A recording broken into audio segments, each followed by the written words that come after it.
ঘি দিয়ে দিলাম।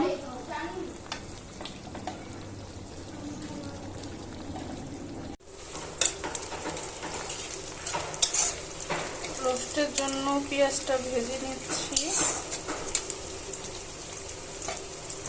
এখন সম্পূর্ণ মশলাগুলো দিয়ে দিব। এখানে আদা রসুন পেস্ট, বাদাম বাটা, রসুন বাটা, মরিচের গুঁড়ো, ধনিয়ার গুঁড়ো, লবণ দেওয়া আছে।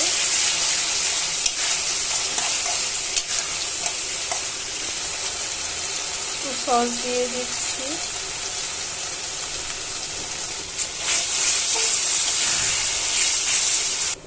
স্বাদের জন্য একটু চিনি দিয়ে দিলাম। কষানোর জন্য একটু পানি দিয়ে দিলাম।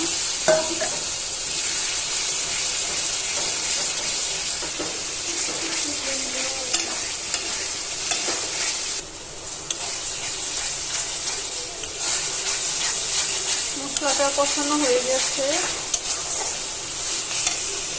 এখন আমি চিকেন ভাজাগুলো দিয়ে দিব।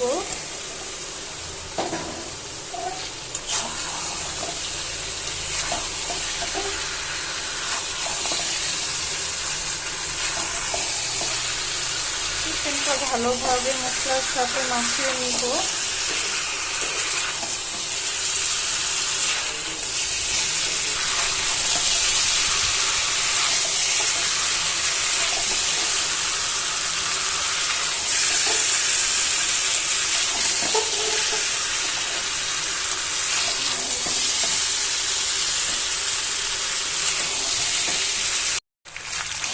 চিকেনটা আমার কষানো হয়েছে। এখন আমি দুধ দিয়ে দিব। এখন নাড়াচাড়া দিয়ে দুধটা চিকেনের সাথে ভালোভাবে মিশিয়ে নিব।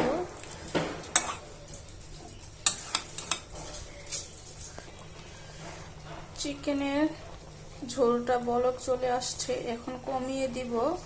আস্তে আস্তে সিদ্ধ হবে মাংসটা ভালোভাবে।